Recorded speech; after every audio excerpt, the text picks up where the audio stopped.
네, 여러분 안녕하세요. 오늘은 6월 4일 월요일입니다. 오늘도 좋아서 나누는 큐티 나눔 시간이고요. 오늘 말씀은 신명기 18장 15절에서 22절까지 말씀입니다.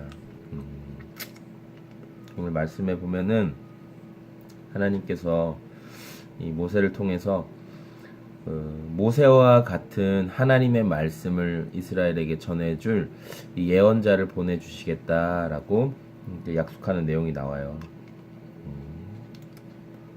그래서 이 예언자의 하나님의 이 예언자의 그걸 통해서 하나님께서 이스라엘에게 주시고 싶은 말씀을 계속 꾸준히 이렇게 말씀해 가시고 진행해 가신다라는 것을 깨닫게 하시는데요. 특별히 저는 이제 이 거짓 예언자, 그러면 진짜 예언자, 그리고 거짓 예언에 따른 책임, 진실한 하나님의 예언자의 뭐 표시 뭐 이런 것들을 좀 묵상을 했던 것 같아요. 먼저는 거짓 예언자가 있다는 말은 진짜 예언자가 있다는 말이죠. 네.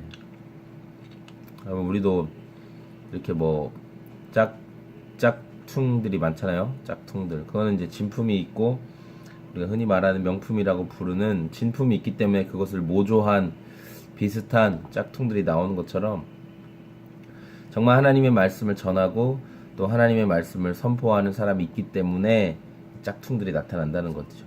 네. 그런데 하나님은 오늘 뭐라고 말씀하시냐면 20절에 거짓 예언하는 자의 대가를 얘기하고 있어요. 또 내가 말하라고 하지 않은 것을 제 마음대로 내 이름으로 말하거나 다른 신들의 이름으로 말하는 예언자는 죽임을 당할 것이다, 이렇게 말씀하고 있어요. 그러니까 하나님 주신 말씀이 아닌데 자기 마음대로 임의로 이건 하나님이 주셨다, 이건 신이 우리에게 말했다라고 말하는 자는 죽음 당한다는 거예요. 죽임을 당할 것이다. 그게 대가예요. 거짓말로 말하는 것의 대가. 그런데 그러니까 실제로 하나님은 실제로 죽음이죠. 우리가 거짓 말할 때 실제로 죽음인데, 또 하나는 거짓말이라는 것이 듣는 자를 죽일 수도 있기 때문에 그런 거예요. 그리고 우리는 말에 되게 잘 묶이거든요. 말에 쉽게 묶이는 존재들이에요. 그래서 좋은 말에도 묶이지만 좋지 않은 말은 더 잘 묶입니다. 그래서 뭐 농담으로 전혀 피곤하지 않은데 오늘 되게 피곤해 보인다, 오늘 뭐 되게 힘들어 보인다, 요새 뭐 얼굴이 되게 수척해 보인다, 이런 얘기를 하면 그때부터 갑자기 수척해지는 거예요. 그때부터 여기 갑자기 검은 게 생기기 시작하는 거예요. 우리는 말에 묶여요. 우리는 굉장히 말에 묶입니다.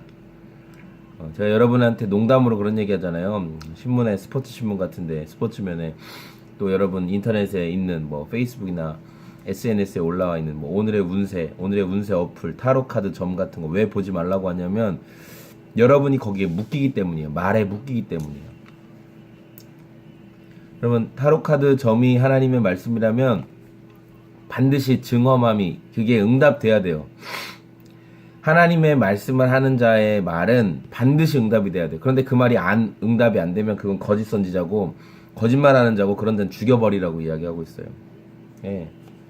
그런 예언자는 두려워하지 말라, 하나님 말씀하셨습니다. 자기 말로 인해서 사람들의 마음을 훔치고, 그리고 그 말로 인해, 그 두려움으로 인해 사람을 이렇게 움직이려고 하는 자는 여러분 거짓 선지자라고 합니다. 기억하시고 오늘 우리의 삶에서 하나님의 말씀은 반드시 응답됩니다. 여러분 하나님의 말씀을 분별해 나가는 그런 하루가 되시기를 소망합니다. 감사합니다.